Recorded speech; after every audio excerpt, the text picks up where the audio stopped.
Hello, my dear students. I, Amrita Rawal, welcome you all on the Gravity Circle Biology channel.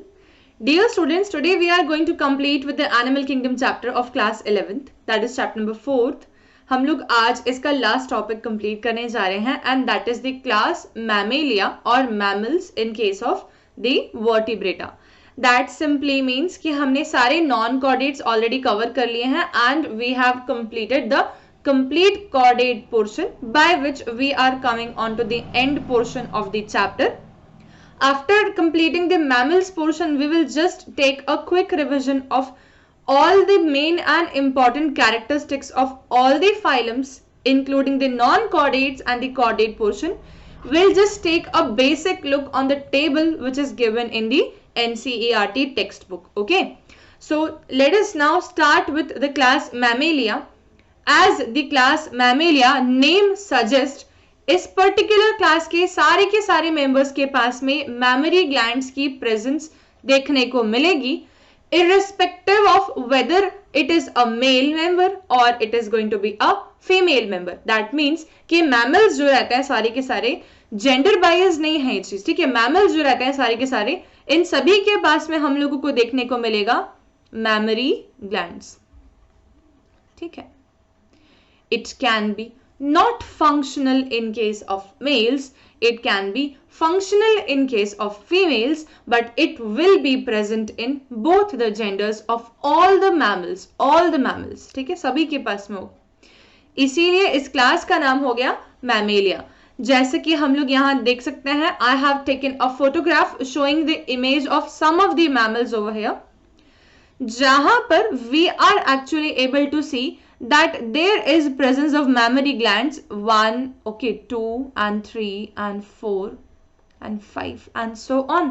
That means the mammary glands number can be either one pair, ठीक है, or it can be more than one pair. Can I just write it over here? Is can be equal to or more than one pair, ठीक है. तो ये या तो एक हो सकते हैं वन पेयर, या तो एक से ज्यादा पेयर मैमरी ग्लैंड्स की प्रेजेंस देखने को मिलती है. दूसरी एक और बात, mammary glands as in case of human will be of thoracic nature. Thoracic का मतलब होगा वो थोरैक्स एरिया में है, ठीक है. और काफी सारे मैमल्स ऐसे हैं जिनकी मैमरी ग्लैंड्स अब्डोमिनल एरिया में होते हैं. जैसे कि अगर हम ये वाला एग्जाम्पल देख रहे हैं, तो this is, let us just imagine कि ये एक डॉग है. तो डॉग के पास मैमरी ग्लैंड्स कैसे हैं, उसके अब्डोमिनल एरिया में है, ठीक है, उसके अब्डोमिनल साइड पे. सिमिलरली कैट दिख रही है, तो कैट के भी memory glands more than one pair abdominal side पे है. और अगर मैंने बोला मंकीज या लेमर्स या एप या ह्यूमन, मैमरी ग्लैंड्स प्रेजेंट हैं थोरैसिक एरिया में, ना कि अब्डोमिनल एरिया में, तो हम बोल देंगे यहाँ पर थोरैसिक मैमरी ग्लैंड्स की प्रेजेंस देखने को मिल रही है. वहीं पर blue whale is also a mammal, and blue whale भले ही रहती है एक्वेटिक है, वाटर के अंदर रहती है, उसके बावजूद भी उनके पास मैमरी ग्लैंड्स होते हैं, वो भी फंक्शनल, ठीक है. तो blue whales are also going to show the presence of mammary glands as you are all able to see in this image. The blue whale is also showing the presence of mammary glands, वो भी abdominal, ठीक है. तो इस प्रकार से mammary gland सभी के सभी मेंबर्स के पास में होंगे, इसीलिए मैमेलिया. रहते कहाँ है मैमल्स, ठीक है. तो रहते कहाँ है, मैं अगर मैं आपको बोलूं पोलर आइस कैप में पोलर बेयर रहता है, वो भी एक मैमल है, ठीक है. माउंटेन के ऊपर भी बहुत सारे मैमल्स रहते हैं इंक्लूडिंग द रैबिट्स, ठीक है. फिर मैंने बोल दिया अगर कि केव्स में भी मैमल्स रहते हैं, तो definitely there can be normal the black bear, and we can say that there are many cave dwelling other animals, ठीक है. फिर मैं बोलूंगी बरो बना के रहते हैं, जमीन के अंदर छेद बना के रहते हैं, तो भी हो जाएंगे रैट, माउस एटसेट्रा, ठीक है. इनको हम बोलते हैं फॉसोरियल, जो बरो बना के रहते हैं उनको हम बोलते हैं फॉसोरियल. फिर मैंने क्या दिया, terrestrial including dogs and cats and cows and goats and human etcetera, ठीक है. तो ये कहीं भी रह सकते हैं, they can be found in each and every habitat whatever is found on the mother earth. Earth के ऊपर जितने भी हैबिटेट हैं सभी जगह पर आपको मैमल्स देखने को मिल सकते हैं, ठीक है. तो प्लेसेंटल मैमल्स वाइडली डिस्ट्रीब्यूट होते हैं, मेनली है ना प्लेसेंटल मैमल्स अलग अलग टाइप के होते हैं, लेकिन ज्यादा वाइड डिस्ट्रीब्यूशन जो होता है वो होता है प्लेसेंटल मैमल्स का, ज्यादा नंबर में भी वही ज्यादा होता है. Okay, so this is one point, this is complete. Next देखते हैं हम लोग मैमरी ग्लैंड्स का नेचर क्या होता है, ठीक है, what kind of glands are these. तो बेसिकली ह्यूमन की स्किन के ऊपर दो टाइप के ग्लैंड्स प्रेजेंट हो सकते हैं। एक होते हैं उनके पास में सोडोरिफिक या स्वेट ग्लैंड्स बोलते हैं उनको, एक होता है सेबेशियस या ऑयल ग्लैंड्स, ठीक है। Mammary glands basically modification of sweat glands होते हैं, ठीक है। तो they are going to be the modified sweat glands, इस प्रकार से मॉडिफाई हो गए कि वो मॉडिफिकेशन के बाद में अब मिल्क प्रोडक्शन में रोल प्ले कर रहे हैं, और milk will serve as diet for the early, we can say babies, the young ones, the neonates, ठीक है। तो जो भी मैमल्स के बेबीज होते हैं, किसी भी मैमल के बेबीज होता है, अर्लीस्ट फूड उनका जो होगा वो होगा मदर्स मिल्क, ठीक है। इसीलिए नरिशमेंट का रोल प्ले करने वाले हैं mammary glands. Okay, so this point is done that the most unique mammalian characteristic is the presence of milk producing glands by which the young ones are nourished, ठीक, this is done. Okay, next देखते हैं, फिर इनके पास में legs होते हैं, तो कितने होते हैं, जैसे कि हमने इनके जस्ट पहले एव्स या बर्ड्स पढ़े, हमने देखा कि उनके पास में दो लेग्स होते हैं, बेसिकली दो हाइंड लिम्ब होता है जिसके ऊपर वो चलते हैं, और इस प्रकार से लोकोमोशन हो जाएगा बाइपेडल लोकोमोशन। लेकिन मैमल्स के पास में कुछ एक ऑर्गेनिजम्स ऐसे हैं जो कि चारों लिम्ब्स का इस्तेमाल करते हैं चलने में, जैसे कि डॉग है ना, तो वो जगह टेट्रा पेडल लोकोमोशन वाला, और कुछ एक ऐसे भी हैं जो कि दो ही लेग्स का इस्तेमाल कर रहे, बेसिकली हाइंड लिम्ब्स का इस्तेमाल कर, जैसे कि ह्यूमन हो गया, तो हम उनको बोल देंगे बाइपेडल लोकोमोशन वाले। तो इसका ये मतलब हो जाएगा कि फोर लिम्ब और हाइंड लिम्ब अलग अलग तरीके से मॉडिफाई हो सकते हैं, डिपेंड करता है कि ऑर्गेनिज्म रहता कहाँ है। जैसे कि मैंने कहा वेल है, तो अब वेल जो होगी उसके पास चलने की अपेंडिजेस की रिक्वायरमेंट ऑफ कोर्स नहीं है, उसके पास स्विमिंग के अपेंडिजेस की रिक्वायरमेंट है, इसीलिए उसके फोर लिम्ब और हाइंड लिम्ब जो है वो फ्लिपर्स में मॉडिफाई हो जाएंगे, ठीक है। फ्लिपर्स फॉर स्विमिंग, तो उनको मदद करेंगे वो स्विमिंग में, ठीक है। तो मैं यहां लिख देती हूँ flippers for swimming, A modification हो गया, ठीक है। अब मैंने बोल दिया चीता है या लायन है, ये फास्ट रनर एनिमल्स हैं, तो इनके जो अपेंडिस होंगे four limbs and hind limbs, they will be modified so that they can run at a faster rate. Human beings में it is modified to grasp the objects, like as in right now I am holding the pen, ठीक है। so grasping of something is required by our forelimbs, but our hind limb are specifically modified to walk, ठीक है। we are not that kind of runners, but yes we can run definitely whenever we run, तो हम अलग तरीके से run करते हैं, हालांकि उसको पढ़ाते हैं हम लोग एवोल्यूशन में, पढ़ाऊंगी मैं उसको भी, ठीक है। तो वो होता है प्लांटिग्रेड होता है कि डिजिटिग्रेड होता है, ऐसे करके अलग अलग प्रकार की एवोल्यूशंस होती हैं। ओके, चलो, तो ये हो गया, they have two pair of limbs adapted for इधर walking, it can be running, it can be climbing, as in case of तो वी कैन से कि क्लाइंब कौन करता है, कैंगरू, ठीक है। तो कैंगरू में क्लाइंबिंग के लिए, बरोइंग, जैसे कि कौन बरो बनाता है, तो मैंने बोल दिया माउस, रैट। स्विमिंग जैसे कि वेल, फ्लाइंग जैसे कि टेरोपस, या हम बोलेंगे फ्लाइंग फॉक्स जिसको हम लोग बैट भी बोलते हैं, ठीक। तो इस प्रकार से क्लास मैमिलिया की बेसिक कैरेक्टरिस्टिक्स। मैमल्स जितने भी रहते हैं उनकी स्किन के ऊपर eight any stage of life, मतलब कि या तो एम्ब्रियोनिक लाइफ में, या तो एडल्टहुड में, या तो दोनों समय में, ठीक है, हेयर की प्रेजेंस देखने को मिलेगी ही। This is a characteristic of presence of hair will be present in all the mammals at any stage of life, any stage of life में। अब ये वाला पॉइंट समझना कि बच्चे इमीडिएटली बोलते हैं कि मैम वेल जो होती है उसके पास में तो नहीं होते हैं हेयर की प्रेजेंस एडल्टहुड में, राइट, बट वेल के पास में भी एम्ब्रियोनिक लाइफ में हेयर की प्रेजेंस होगी, ठीक। इसीलिए ध्यान रखो कि एक स्टेज ऑफ लाइफ में तो होना ही होना है हेयर की प्रेजेंस, ठीक है। तो skin of mammal is unique in possessing hair, यहाँ ये एनसीईआरटी की लाइन है, इसमें मैं एक लाइन ऐड कर रही हूं, at any stage of life, ठीक है। It which can be either foetal life, ठीक है, जो उनका मदर के वोम्ब में है उसकी बात हो रही, फीटल लाइफ, और अडल्टहुड, और both the cases hair can be present, ठीक है। जैसे कि यहाँ पर हम मंकीज देख रहे हैं, we are able to see the monkeys, there are presence of lots and lots of body hair. Okay, and this hair will actually work as an insulator. As in, we need to protect ourselves from the surrounding changes, the atmospheric changes. जैसे कि मैंने बोला बाहर बहुत ठंड है, जब बहुत ठंड है तो हमारी बॉडी में hair will work as an insulator. ठीक है, ये सर के ऊपर बहुत ज्यादा हेयर क्यों होता है? The reason behind that, we need to protect our brain, which is a very important organ definitely, from direct effect of the heating waves exerted और एमिटेड बाय सन. ठीक है, जिसको हम बोलते हैं इंफ्रारेड रेडिएशंस. यूवी रेडिएशंस भी आती हैं सन से, इंफ्रारेड भी आती हैं, और उन रेडिएशन से हम लोग को प्रोटेक्ट करना है. तो प्रोटेक्टिव इन नेचर भी हो जाएंगे हेयर, और इंसुलेशन का काम भी करेंगे हेयर. ठीक है, तो this is done, this is the first point. Next, जैसे एनसीईआरटी में लिखा है मैंने बिल्कुल वैसे ही पैराग्राफ लिया है. ठीक है, ये पूरा का पूरा. नेक्स्ट उन्होंने बताया है ईयर पिनाक के बारे में. तो यहाँ देखिए अगर हम लोग, तो हमें इसका कान दिख रहा है एक बाहर. ठीक है, हमारे पास में भी कान होते हैं बाहर. ठीक है, तो ये एक्सटर्नल ईयर की प्रेजेंस जो होती है या पिनाक की प्रेजेंस जो होती है वो मैमल्स का फीचर है. ठीक है, वो अभी तक हमने किसी भी और क्लास में नहीं देखा. External ears presence was not seen in any of the organisms अभी तक properly, but yes we will say that it is a characteristics of mammals. ठीक है, so this is again one point. Next is that we are provided with some kind of churning apparatus. हमारे पास में दांतों की presence है. सारे mammals के पास में टीथ की प्रेजेंस होगी. वो कोई ना कोई अलग अलग प्रकार के टीथ हो सकते हैं. ठीक है, शेप वाइज, लेकिन सारे के सारे दांत जो है वो धंसे हुए होंगे जॉज के अंदर, और इस कारण से हम लोग बोलते हैं मैमल्स के पास में एक डेंटेशन होता है, और उस डेंटेशन को बोलते हैं हम लोग थीकोडोंट डेंटेशन.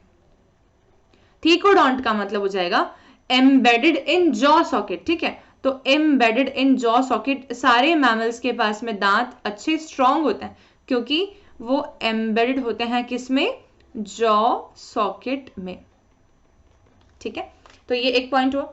नेक्स्ट आता है फिर कि स्किन के ऊपर ग्लैंड्स की प्रेजेंस देखने को मिलेगी क्या? ऑफ कोर्स मिलेगी. मैंने पहले ही बता दिया था एक तो कि ग्लैंड्स दो प्रकार के हो सकते हैं, या तो स्वेट ग्लैंड्स या तो ऑयल ग्लैंड्स. यहां देखो तो एक हमें दिख रहा है स्वेट ग्लैंड. ये स्वेट ग्लैंड जो है ये स्वेट सिक्रेशन जो है स्किन सरफेस के ऊपर पोर कर देगा. ठीक है, स्वेट क्या काम कर सकता है, कोई बताएगा?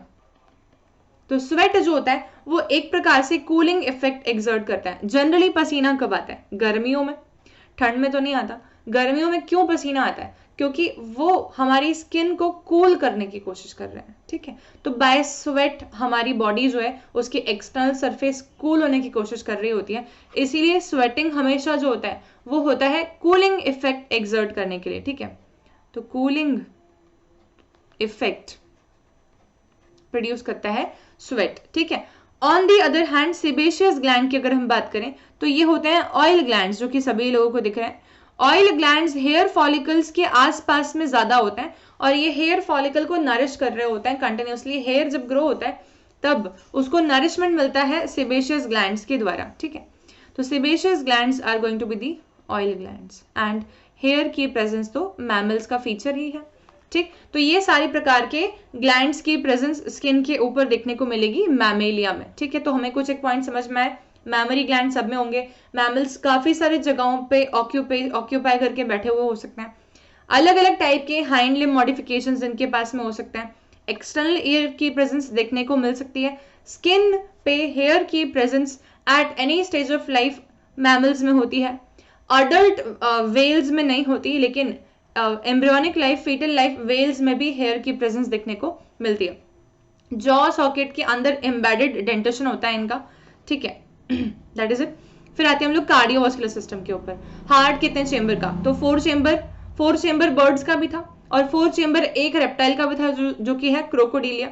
ठीक है, होम्योथॉर्म्स, जैसे कि बर्ड्स होम्योथॉर्म्स है, एक फिक्स टेम्परेचर मेंटेन कर सकता है, वैसे ही मैमल्स भी होम्योथॉर्म्स है, एक फिक्स बॉडी टेम्परेचर मेंटेन कर सकता है. जैसे कि ह्यूमन में हम लोग 37 डिग्री बॉडी टेम्परेचर को मेंटेन करके रखते हैं. ठीक है, and respiration with the help of lungs. We do not have any other mode of respiration. We respire with the help of lungs, and thereby it can be said as a pulmonary mode of respiration. ठीक है, तो ये हुई बात. ये देखो ये 4 chambers हैं, 1 2 3 और 4. इन 4 चेंबर्स में आ रहा है वेनस ब्लड जा रहा है, वेनस ब्लड लंग्स के पास पहुंच रहा है, लंग्स ने प्यूरिफाई कर दिया उसको, लंग्स ने ऑक्सीजनेटेड ब्लड दिया और उसको पोर करवाया इस लेफ्ट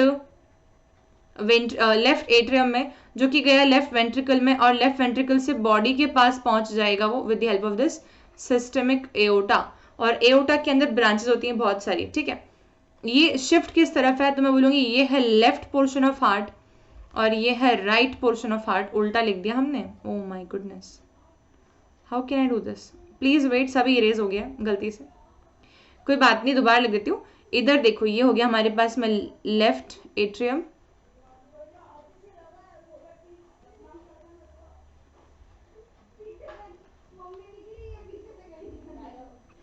इधर हो गया हमारे पास में ये राइट एट्रियम, इधर हो गया हमारे पास में ये राइट वेंट्रिकल, इधर हो गया हमारे पास में लेफ्ट एट्रियम, इधर हो गया हमारे पास में लेफ्ट वेंट्रिकल, ठीक है। और राइट पोर्शन ऑफ हार्ट को इसीलिए हम लोग बोल देंगे पल्मोनरी हार्ट, क्यों कि ये वाला जो हार्ट है ये लंग्स के पास ब्लड को पहुंचा रहा है, और लेफ्ट पोर्शन ऑफ हार्ट को हम लोग बोल देंगे सिस्टमिक हार्ट, क्योंकि ये वाला पोर्शन जो हार्ट का है ये प्योर या ऑक्सीजनेटेड ब्लड को बॉडी के पास सप्लाई करता है, ठीक है।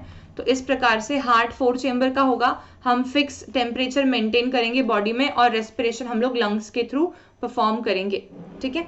फिर आती है बात रिप्रोडक्शन मोड्स की, सेक्सेस आर सेपरेट, ठीक है, that means we will say that all the mammals are going to be unisexual, ठीक है, no mammal is going to be bisexual, and fertilization is internal as in case of all the terrestrial organisms. After we will say reptiles हो गए, या from reptiles birds और mammals सभी के पास में internal fertilization होता ही है, वैसे ही mammals के पास में भी internal fertilization होगा क्योंकि हम भी हैं amniotes, ठीक है, ओके। फिर आता है क्या ये ओवीपेरस होता है, एग ले करते हैं, कि ये विविपेरस होते हैं, तो हम बोलेंगे ये दोनों कैटेगरी के हो सकते हैं। ओवीपेरस भी होते हैं जैसे कि प्लैटिपस, डक बिल्ड प्लैटिपस, वो ओवीपेरस होता है, और बाकी अधिकतर मैमल्स जो हैं वो विविपेरस होते हैं। और डायरेक्ट डेवलपमेंट होता है, मतलब कि कोई लार्वा इन्वॉल्वमेंट नहीं होता, जैसे कि ये एक माउस है, माउस ने एक साथ में ढेर सारे बेबीज दिए, ठीक है, जब एक साथ में ढेर सारे बेबीज देते हैं तब हम बोलते हैं लिटर, कचरे को भी लिटर बोलते हैं, पर यहाँ पर कचरे से नहीं है, लिटर का मतलब है एक साथ में ढेर सारे बेबीज का बनना, तो this is litre of mouse, ठीक है। ये इतने सारे लिटर माउस के हैं और ये सारे के सारे डायरेक्ट डेवलपमेंट हुआ है, मतलब कि ये कोई लार्वा नहीं है, डेफिनेटली ये डायरेक्टली जो है यंग होने के ऊपर, अडल्ट अटेन करने के ऊपर ये ऐसे दिखना चालू हो जाएंगे जैसे कि इनका पेरेंट दिख रहा है, ठीक है। So this is done. Now सब क्लासेस ऑफ मैमल्स में कुछ एक पॉइंट इंपॉर्टेंट होता है, एक बात समझ लो, मैमल्स जो है उनको 3 हम सब क्लासेस में डिवाइड कर देते हैं। एक सब क्लास हमारे पास होती है, उसको हम बोलते हैं प्रोटोथेरियन मैमल्स, प्रिमिटिव मैमल्स या मोनोट्रिमेटा, ठीक है। तो प्रोटोथेरियन मैमल्स में वो मैमल्स आते हैं जो कि एग लेइंग टाइप के मैमल्स हैं, ठीक है, जिनको हम लोग अभी भी मतलब मानते हैं कि रेप्टाइल से ओरिजिनेट हुए थे mammals.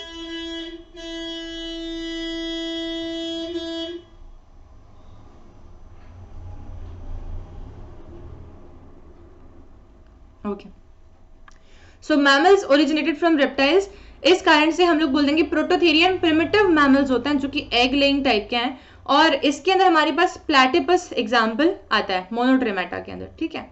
So this is going to carry the example as duck billed platypus, इसका फोटो दिखाऊंगी मैं भी। नेक्स्ट आते हैं मार्सुपियल। मार्सुपियल वो वाले मैमल्स होते हैं जो कि पाउच्ड मैमल्स कहलाते हैं, जिनको हम लोग बोलते हैं मार्सुपियम पाउच कैरिंग मैमल्स, जैसे कि कैंगरू, जैसे कि कोआला, ठीक है। तो ये सारे जो जाएंगे they will be counted under marsupials या मेटाथेरियंस, ठीक है। Give birth to immature offsprings and carry them in pouches until they become mature, ठीक है। लास्ट आता है सबसे ज्यादा अबंडेंट 94% यूथेरियन मैमल्स, और यूथेरियन मैमल्स वाइड स्प्रेड है, हर कॉन्टिनेंट ऑक्यूपाई किया हुआ है इन्होंने, और ये यूथेरियन मैमल्स जो हैं ये इनके पास में होता है प्लेसेंटा, और वो भी कैसा प्लेसेंटा, टेम्पररी नहीं, इनफैक्ट पूरी फीटल लाइफ में प्रेजेंट प्लेसेंटा, परमानेंट प्लेसेंटा। मतलब कि मार्सुपियल्स के पास क्या होता है, मार्सुपियल के पास में एक प्लेसेंटा तो बनता है, थोड़े टाइम तो वो अपने फीटस को न्यूट्रिशन देता है, लेकिन उसके बाद वो प्लेसेंटा फंक्शनल नहीं होता, तब फिर क्या करते हैं, ये खाना पाउच में देते हैं बेबी को, ताकि जब तक वो बड़ा हो जाए, जब तक वो थोड़ा सा मैच्योर हो जाए, उसके बाद ही वो बेबी बाहर आ सकता है। ठीक है, तो वो टेम्पररी प्लेसेंटा वाले हो जाएंगे मार्सुपियल्स, टेम्पररी प्लेसेंटा। ठीक है, और लेकिन परमानेंट प्लेसेंटा वाले जो होते हैं वो होते हैं हमारे यूथेरियन मैमल्स, जिनके पास में throughout the pregnancy period placenta के थ्रू ही न्यूट्रिशन मिलता है यंग वन को, और young one directly mature form में ही बाहर आता है। ठीक है, तो placental mammals give birth to well developed offspring after a longer gestation period. Okay, so this is all about the mammals. क्या क्या पॉइंट समझ में आया बता दो। समझ में आया हमें कि मैमल्स के पास में एक्सक्लूसिव कैरेक्टर ये है कि सभी के पास मैमरी ग्लैंड्स होगा। ठीक है, और उनके पास में हेयर की presence at any stage of life होगी।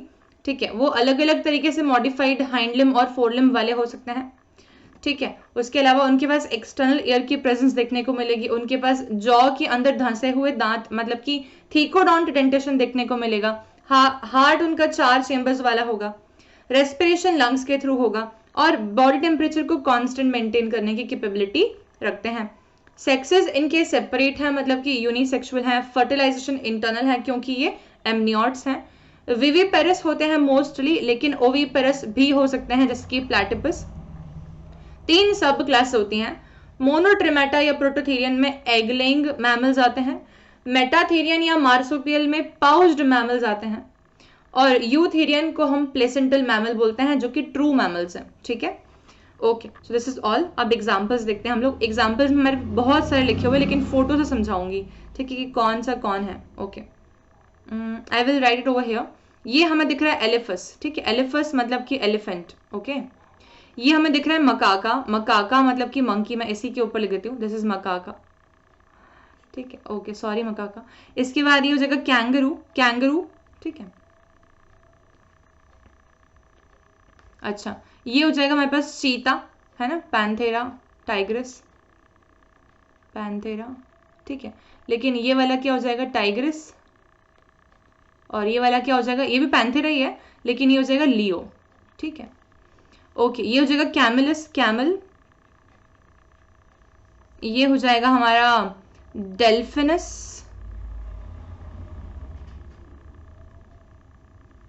है ना, डॉल्फिन। अच्छा, ये हो जाएगा आपका टेरोपस। टेरोपस बड़ा डेंजरस बैट, फ्लाइंग फॉक्स बोलते हैं इसको। ये हो जाएगा कैट मतलब कि फेलिस। ठीक है, ये डॉग या कुछ भी कैनस फैमिली को बिलोंग करता हुआ कैनस। ठीक है, ये हो जाएगा आपका माउस या रैट। रैट है ये, रैटिस, रैटिस। ठीक है, माउस नहीं है ये, बड़ा है ये, रैट है ये, रैटिस, रैटिस। माउस छोटा होता है। ठीक है, एक मिनट, हाँ, ये रैट हो गया। फिर इधर आ गए ये सारे के सारे जो हैं, they are all going to be equus. Equus में जिराफ भी आता है, इक्वस में घोड़ा भी आता है, इक्वस में गधा भी आ जाता है। ठीक है, एवरीवन। देन ये इसी का फोटो है, किसका, लेकिन मैंने इसलिए लिया जानबूझ के क्योंकि काफी बच्चे बैट को सही से इमेजिन नहीं करते हैं। वो सोचते हैं बैट का जो है, बैट का जो है फेस बहुत छोटू सा होता है, पर ऐसा नहीं है। देखो, बैट का फेस काफी हद तक लोमड़ी की तरह नजर आता है। It looks like a fox, इसीलिए इसको बोलते हैं हम लोग फ्लाइंग फॉक्स। ठीक है, अब समझ आया क्यों बोलते हैं। फिर ये हो जाएगा आपका कैंगरू। ठीक है, जो कि प्लेसेंटल मैमल है, पाउच है। देखो किस प्रकार से पाउच नजर हम लोगों को आ रहा है। इसमें से ये इनका यंग वन बाहर की तरफ झांक भी सकता है, जब तक वो फुली मेच्योर नहीं हो वो उसको बाहर की तरफ लेकर नहीं आते हैं। That is all. ठीक है, तो एग्जाम्पल्स देख लो फटाफट से। प्लैटिपस नहीं आया क्या इनमें से कहीं पर भी, बाय चांस छूट गया है वो, इसमें आ जाएगा। ये रहा, दिस इज प्लैटिपस। ठीक है, तो ये एग लेइंग मैमल जो है, this is platypus. Okay, see this now. Ornithorhynchus, इसी को हम बोलते हैं प्लैटिपस, डक बिल्ड प्लैटिपस।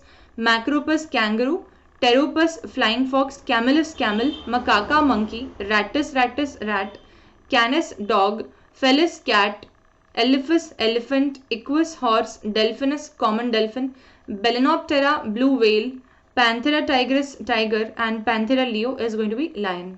ठीक है, ओके। क्या क्या एक्सक्लूसिव कैरेक्टरिस्टिक्स होते हैं मैमल्स के, यहाँ पर देखेंगे ध्यान से। Body hair, warm blood, protect their young ones, milk to feed the young ones. They do have a backbone made up of bone, of course, that will be ossified. 3 middle ear bones, मतलब कि हमारे पास middle ear में 3 हड्डियां होती हैं. Méliès, incus and steps, जो कि हमारे ईयर वाले पोर्शन में हम लोग पढ़ते हैं नर्वस सिस्टम चैप्टर में. And thecodont dentition. These are the basic characteristics of all the mammals. That is it. ठीक है. So now we are completed with the chapter, complete chapter. Actually I would just try to show you that chordate के अंदर ही हमने कितने slides पढ़ी हैं. हमने सिर्फ कॉर्डेट जब पढ़ना चालू किया है तब कॉर्डेट के अंदर ही मैंने आप लोगों को कम से कम 73 स्लाइड्स बताई हैं. ठीक है. और नॉन कॉर्डेट में तो बहुत सारी थी. ठीक है. चलो अब देखते हैं यहाँ से. ये एक चार्ट दिया हुआ है एनसीईआरटी ने. This chart is not going to be taught by me completely. मैं इसको बताऊंगी तरीका कैसे है पढ़ने का, पढ़ना आपको है. ठीक है. देखो ध्यान से. यहाँ इन्होंने क्या किया, हमारे सामने इधर से लेकर के तो इधर तक सारे नॉन कॉर्डेट लिख दिए. ठीक है. और एक हमारे सामने कॉर्डेट लिख दिया. ठीक है. तो फाइलम लिख दिए इन्होंने सारे के सारे. अब इन्होंने लिखा लेवल ऑफ ऑर्गेनाइजेशन, जो कि हमको सब मालूम है. पॉरीफेरा के पास होता है सेल लेवल, टिश्यू लेवल होता है सिलेंट्रेटा और टीनोफोरा के पास में, ऑर्गन लेवल होता है हमारे प्लेटीहेल्मिंथ के पास में, और organ system level as in proper चालू होता है एस्केल्मेंथीज से. ठीक है. तो यहां से लेके यहां तक तो पूरा ऑर्गन सिस्टम हो जाएगा नीचे तक. ठीक है. और यहाँ ऑर्गन एंड ऑर्गन सिस्टम, और यहाँ टिश्यू टिश्यू, और यहाँ पर सेल. That is it. ठीक है. फिर आते हैं सिमेट्री की बात करें तो एसिमेट्रिकल हो जाते हैं पॉरीफेरा. रेडियल सिमेट्री होती है सिलेंट्रेटा और टीनोफोरा की, और बायलेटरली सिमेट्रिकल होते हैं सारे के सारे. बीच में एक एक्सेप्शन एकानोडर्मेटा जिसकी होती है रेडियल सिमेट्री. ठीक है. फिर सीलोम की बात करें तो सीलोम की बात ही नहीं कर सकते जब तक ट्रिप्लोब्लास्टिसिटी नहीं आई, और ट्रिप्लोब्लास्टिसिटी आई थी प्लेटीहेल्मिंथ में, तो यहां से बात करनी चाहिए. ये होते हैं एसीलोमेट. ठीक है. फिर एस्केल्मेंथीज होते हैं स्यूडोसीलोमेट, और एनिलिडा के बाद सारे के सारे हो जाते हैं सीलोमेट. ठीक है. सेगमेंटेशन प्रेजेंट होता है एनिलिडा में. ठीक है. याद करो, आर्थ्रोपोडा में और कॉर्डेटा में. तो ये सेगमेंटेशन 3 में ही प्रेजेंट है, बाकी सब में एब्सेंट. डाइजेस्टिव सिस्टम इनकम्प्लीट होगा प्लेटीहेल्मिंथ तक, और उसके बाद में हो जाएगा कंप्लीट टाइप. ठीक है. सर्कुलेटरी सिस्टम एनिलिडा में पहली बार हमने देखा था, close type of circulation present हुआ था, वहां से प्रेजेंट लिखना है, बाकी सब में एब्सेंट. रेस्पिरेटरी सिस्टम प्रेजेंट है कि एब्सेंट है, सिर्फ इतना लिखना होता है. तो respiratory system as an a proper respiratory system आया था हमारे पास आर्थ्रोपोडा से. ट्रैकियल सिस्टम की प्रेजेंस आई थी, बुक गिल्स आए थे, बुक लंग्स आए थे, उस हिसाब से सिस्टम बोल रहे हैं. ठीक है. ऐसा नहीं है कि रेस्पिरेशन इनके पहले वाले नहीं करते हैं. जैसे कि क्यूटानियस मोड ऑफ रेस्पिरेशन होता है एनिलिडा में, एस्केल्मेंथीज जो होते हैं वो एनएरोबिकली रेस्पायर करते हैं मोस्टली. तो रेस्पिरेशन करते हैं लेकिन सिस्टम नहीं है. सिस्टम कहाँ से आया, आर्थ्रोपोडा ऑनवर्ड्स. ये टेबल सभी लोगों को प्रॉपरली ध्यान रखनी है. ठीक है. फिर डिस्टिंक्टिव फीचर्स, एकदम मोस्ट इंपॉर्टेंट फीचर क्या है वो तो मैंने सभी लोगों को पढ़ा रखा है. हर चैप्टर की स्टार्टिंग में सबसे पहली लाइन जो मैं बोलती हूँ वही डिस्टिंक्टिव फीचर होता है उस पर्टिकुलर फाइलम का. ठीक है. So that is all about this particular chapter animal kingdom. We are done with this chapter. Now we will start the next chapter of class 11 from the next class onwards. ठीक है. Meanwhile I would just like to tell you all that आप लोग अपनी preparation जो कर रहे हैं उसको क्लास बाय क्लास चल रही है मेरे साथ वैसे करते जाओ, and reduce the syllabus of class 11 को पहले पढ़ लो. ठीक है. और उसके बाद जो बाकी के बचे हुए चैप्टर्स हैं वी विल कंप्लीट दो chapters after the completion of the reduce syllabus chapters.